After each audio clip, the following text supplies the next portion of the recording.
एक बार फिर से आपका मेरे चैनल पे स्वागत है। और आज जो हम लोग बात करेंगे वो बैंक ऑफ बड़ौदा।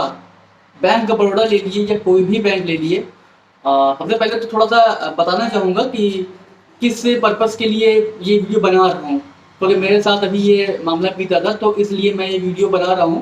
क्योंकि अगर मुझे ये प्रॉब्लम हो सकती है तो मुझे उम्मीद होगी कि हज़ारों लोग होंगे ऐसे जो इस प्रॉब्लम से गुजर रहे होंगे। एक्चुअली बात ये है कि जब कोई आप सरकारी स्कीम या कोई पेंशन के लिए अप्लाई करते हैं, विधवा पेंशन हो, वृद्धा पेंशन हो, विकलांग पेंशन हो या फैमिली पेंशन हो, जो किसी के जब आपके फैमिली मेम्बर कोई डेथ कर जाता है तो सरकार की तरफ से फैमिली पेंशन बनती है। तो अगर इस टाइप की पेंशन का आप कोई अप्लाई कर रहे हैं तो वहाँ पर आपको अपना अकाउंट नंबर देना होता है। जो अकाउंट नंबर होता है वो देना होता है। पर अकाउंट नंबर जो होता है वो आपको सेविंग अकाउंट देना होता है। ये बात मुझे अभी पता चली थी खैर, जब मेरे साथ ही मसला पड़ा था। तो अच्छा, ये जो मसला ये हुआ था तो उन्होंने अपना सब डॉक्यूमेंट भर दिए, पूरा डॉक्यूमेंट ये कर दिया। फिर उन्होंने अपना अकाउंट लगा दिया। अब जो अकाउंट लगाया था, अकाउंट जनधन खाते का लगाया था। जी हाँ, अकाउंट जो लगाया था वो जनधन खाते का लगाया था, बैंक ऑफ बड़ौदा का। ठीक है, तो अब पूरा प्रोसेस हो गया, सब हो गया, और पैसा नहीं आ रहा था। अब पैसा नहीं आ रहा तो भाई बहुत पता करा गया कि डॉक्यूमेंट सही है, साइन सही है, वेरिफिकेशन भी हो गया और सब कुछ ठीक है। फंस कहाँ रहा है मामला। तो इत्तेफाक से फिर वो कहते हैं ना कि होने की बात होती है, कोई ना कोई फरिश्ता मिल जाता है जो थोड़ा बात बोल देता है। तो उन्होंने पूछ लिया ये बात कि ये बताइए खाता आपने कौन सा लगाया था, करंट था, सेविंग था, जनधन था। तो ये बताया गया कि जनधन खाता था। तो वहीं से उन्होंने ये बात फौरन कही कि भाई ये जो स्कीम्स भरी जाती हैं तो उसमें आप सेविंग अकाउंट लगाइए, जनधन खाता जो होता है उन सब में ये सब नहीं लगाया जाता है। तो वहां ये मामला फंस गया कि यार अब क्या करा जाए, क्योंकि अकाउंट लग गया है, पैसा उसी में आना है। और क्या पता शायद पैसा आ भी गया हो, निकल नहीं रहा हो, क्योंकि वो जनधन खाता था। तो अब करा क्या जाए। तो उसके लिए प्रोसीजर था एक, जिसको कि जिसलिए मैं वीडियो बना रहा हूँ ये, कि अगर आपका भी जनधन खाता है और आपको उसको ट्रांसफर करना है सेविंग अकाउंट में, तो उसका प्रोसीजर क्या होता है। अगर आप नॉर्मल किसी से पूछेंगे, क्योंकि मैंने भी जहाँ से खुलवाया था जनधन खाता, मैंने उससे पूछा था तो उन्होंने साफ मना कर दिया था कि यार अब ये बंद हो गया है, अब तुम्हें वो वाला अकाउंट बंद ही करना पड़ेगा। बहरहाल, तो कहने तो कोई बात नहीं होती, मैं जब तक कि खुद लाइव प्रूफ कर नहीं लेता हूँ, खुद उसे चेक नहीं कर लेता हूँ, तब तक भाई मुझे मुतमईन नहीं होता, मुझे सुकून नहीं मिलता है। बैंक गया, बैंक जाके बात करी, आप उनसे मैंने अच्छे से कोऑर्डिनेट किया। उन्होंने फिर समझाया कि हाँ ये पॉसिबल है, ये हो सकता है, प्रोसीजर थोड़ा बड़ा होता है, 5-5 6-6 पन्ने का फॉर्म होते हैं, फिर सब करना होता है। खैर, प्रोसीजर मैं पूरा बताऊंगा अभी। पर ये होता है, आप अपना जनधन खाते को सेविंग अकाउंट में ट्रांसफर कर सकते हो। कैसे करना है अभी मैं आपको पूरा तरीका बता रहा हूँ।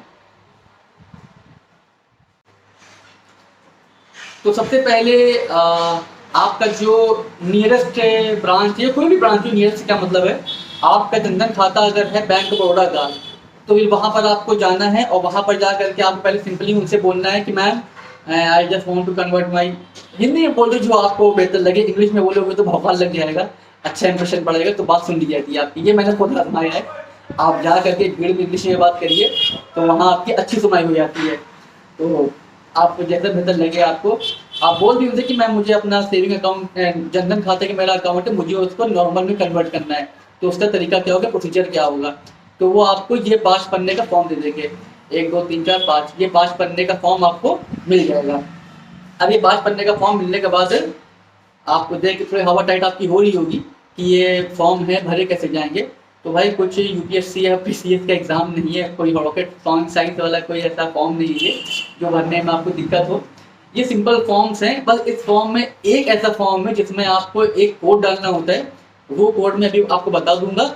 लेकिन मैं बता दूंगा, लेकिन भाई कोड का मामला है, हो सकता हो चेंज हो जाए। हाँ, क्योंकि भाई आप जानते हो डिजिटल मामला है, कब कोड चेंजेस हो जाते हैं, आगे पीछे हो जाते हैं, चेंज ना हो, अमेंडमेंट्स हो जाएं, कुछ आगे पीछे लग जाए। तो मैंने जो करा था मैं वो बता रहा हूँ। एक बार कोड डालने से पहले आप अपने बैंक से कंफर्म कर लेना कि मैम यही कोड है कि नहीं है। मैं बता रहा हूँ जो मैंने डाला था, ठीक है। तो सबसे पहला फॉर्म जो होता है ये वाला फॉर्म है। तो पहले पहले तो ये फॉर्म मैं दिखा दे रहा हूँ आपको कि एक फॉर्म ये था और बाकी खैर 5 फॉर्म है आपके। ये फॉर्म जो है, इसने फॉर्म आपको देख ली पहले कि ये consent from the customer of migration of account from BSBD to non BSBD scheme, ठीक है, जो जनधन खाते से नॉन जनधन खाते में कन्वर्ट करना है, ठीक। इसमें सिंपली आपको यहाँ पर जो आपकी ब्रांच खुला हुआ है वो ब्रांच डाल देंगे, अकाउंट नंबर डाल देंगे, अकाउंट नंबर और पूरा सा डिटेल सिंपल इसमें अकाउंट डालनी है आपको, कुछ इसमें दिक्कत नहीं होगी आपको, ठीक है। डिटेल्स डालनी, मैं ये सारी फाइलें जो हैं, ये 5 फाइलें जो हैं मैं अपने टेलीग्राम वाले चैनल पे डाल दूंगा, 5 फाइल्स, आप लोग वहां से जाके डाउनलोड कर लेना। टेलीग्राम चैनल का लिंक भी है, वो डिस्क्रिप्शन में पड़ा हुआ है, आप जाके डाउनलोड वहां से कर सकते हो, या बैंक जाके कर लोगे, बैंक से भी आराम से मिल जाएगा आपको, ठीक। तो यहाँ जाके आपने अपना नाम, अकाउंट की डिटेल्स ये सब सिंपल कर लोगे, कुछ इसमें बहुत बड़ी बात नहीं है। अब दूसरा फॉर्म आया, ये भी जो लोग ने बैंक वाले फॉर्म भरे हैं तो उन लोग को पता होगा कि ये वाला फॉर्म कैसे भरा जाता है। देखिए इसमें आप ऊपर वाले, यहाँ पर आपने ऊपर अकाउंट नंबर डाला, फिर नीचे वाले CKYC और नाम, address, father name, mother name, married है, फीमेल है, नॉर्मल डिटेल्स हैं, प्लेस ऑफ बर्थ और ये टाइप ऑफ डॉक्यूमेंट। सिंपल है ये वाला फॉर्म, KYC और आपका इसमें नेम ऑफ ID प्रूफ, आधार लगा रहे, क्या लगा रहे, बहुत टफ फॉर्म नहीं है ये, जहाँ तक मैं समझ रहा हूँ कोई टफ फॉर्म नहीं है ये फॉर्म, आप आराम से ये भी भर लोगे, ठीक है। अब हमारा आया, हाँ नीचे वाला देखिए यहाँ पर साइन होनी, हाँ सारे फॉर्मों में साइन होनी, ये वाला याद रखिएगा। और साइन भी वो वाली हो जो फॉर्म आपने अकाउंट खुलवाने में डाला हो, जरा सी साइन अगर मिसमैच होगी तो दिक्कत हो जाएगी। दिक्कत क्या हो जाएगी, फिर वो फंसा देंगे कि आपकी साइन मैच नहीं कर रही है, अंगूठे से आपका आधार लगवाएंगे, फिर दुनिया भर का आपसे वेरिफिकेशन कराएंगे। तो बेहतर है कि साइन वही करना जो आपने अकाउंट खुलवाने में डाली हो, ठीक है। अब तीसरे फॉर्म में हम आते हैं, ये तीसरा फॉर्म, इसके बारे में बाद में बात करते हैं, आखिरी में बात करते हैं, ठीक है। अभी इसके बारे में आ जाइए पहले, ये फॉर्म है, ठीक। इस फॉर्म में भी ऊपर वाला आपने नाम, पता, खाता संख्या, IFSC कोड सब डालेंगे, और यहाँ पर आप ये अपना फोटो लगाएंगे, फोटो लगाने के बाद अपनी एक साइन कर देंगे। फिर यहाँ पर नीचे भी हस्ताक्षर और सब करने के बाद ये नीचे का हिस्सा जो है ये नॉमिनी के लिए होता है, नामांकन फॉर्म होता है। ये सब सिंपल है, इसमें आप अगर काम करते हो, फॉर्म भरते, फॉर्म भरना है कि तमीज़ है तो ये सब फॉर्म भर लोगे, कोई दिक्कत नहीं है। मैं फॉर्म डाल दे रहा हूँ कि आपको बैंक वगैरह से दिक्कत ना हो लेने में, क्योंकि कभी कभी नहीं होता है, नहीं मिलता है, हर बैंक वाले जैसा नहीं होता है। तो ये सब फॉर्म आप वहाँ से निकाल लेना। अब ये आया आखिरी फॉर्म, ये भी आपका सिंपल फॉर्म है, अकाउंट नंबर डालोगे और I am the resident of India, ये मेरे ख्याल से पैन कार्ड के लिए शायद होता है, ऐसे ही शायद होता है ये, और कंट्री आपका ये है इंडिया। डालने के बाद ये the name of account holder, सब सिंपल डालना है आपको इसमें, जो आपकी डिटेल्स हैं, ठीक है। इसमें फिर बता रहा हूँ कि कुछ ऐसा नहीं है जो आपको समझ ना आ रहा हो। सिंपल आपका नाम, details, father name, married, unmarried, occupation, कमाई कितनी है, पैन कार्ड नंबर क्या है, एड्रेस क्या है, परमानेंट एड्रेस क्या है, रेजिडेंट एड्रेस क्या है, और करस्पॉन्डेंस एड्रेस क्या है, सिंपल डिटेल्स डालनी है आपको इसमें। Aadhaar number, PAN card number, voter, आप पास सब कुछ है। तो और फिर मैं बात वही दोहरा रहा हूँ अपनी, अगर फॉर्म भरना आपको आता है, अकाउंट खोलना आता है, अकाउंट खोलने वाला फॉर्म भरना आता है, तो फिर ये फॉर्म आराम से भर लोगे, कोई आपके लिए बहुत दिक्कत नहीं। अगर कोई बात छूट भी आती तो भी आप वहाँ पर बैंक से पूछ लोगे, वो आपको कुछ हड़काएंगे नहीं, कुछ डांटेंगे नहीं आपको, क्योंकि एट लास्ट आपको जमा उसी को करना है, तो वो खुद देखेंगे कि हाँ ये गलती सही कर दो, ठीक है। चलिए अब आते हैं इस फॉर्म में, ये मेन फॉर्म है जिसमें आपको ये मेन फॉर्म से आपका कन्वर्जन होता है, ठीक है। तो ये पूरा फॉर्म आप पढ़ा दे मैंने पूरा, तो इसमें 19 पॉइंट्स हैं। अब 19 पॉइंट में मुझे क्या कराना है वो टिक लगाना होता है। जैसे मसलन किसी का ATM खो गया, इंटरनेट बैंकिंग नहीं हो रही है, पासबुक खो गई, चेकबुक खो गई, मोबाइल नंबर खो गया, ATM कार्ड खो गया, क्रेडिट कार्ड खो गया, कुछ भी हो गया, उन सब के लिए फॉर्म होता है। ये वाला फॉर्म उसके लिए होता है। अब इसी में मैं ये देख रहा था कि भाई मुझे तो अपना ट्रांसफर कराना है। अब ट्रांसफर कराने के सारा इसमें कोई ऑप्शन दिए ही नहीं कि, तो मैंने ये फॉर्म नहीं भरा। मैंने कहा मैम समझ में नहीं आ रहा कि क्या टिक लगाए। तो खैर अगर हर चीज़ हम लोग को पता चल जाए तो फिर मेरी बात क्या है। तो क्या मैंने वहाँ भी जो थी क्लर्क थी जो, मैंने उनसे पूछा कि मैम ये वाला फॉर्म भरना है तो इसमें नहीं करें। तो उन्होंने मुझसे कहा कि ये जो आपका 14 नंबर का है, 14 नंबर है, उसमें आपको मेरे खाते का स्कीम कोड डैश से डैश में परिवर्तन कर दें। मतलब कि मेरा खाता स्कीम कोड जो था, जनधन खाते का कोड जो होता है वो SB 160 होता है। SB 160 जनधन खाते का कोड होता है। अगर आप गूगल में भी सर्च करेंगे SB 160 नाम को, तो उसमें आपको दिख जाएगा कैन बी बड़ौदा बैंक मित्र बचत खाता, ठीक है। तो ये AEPS के लिए काम आता है, इसमें आपको दिख जाएगा। और instant enrolment for social security schemes like PMJJY, PMSBY, ठीक है, जनधन खाते वाले जो थे उसके लिए ये होता है। तो इसका कोड जो होता है ये है PMSB 160, ठीक।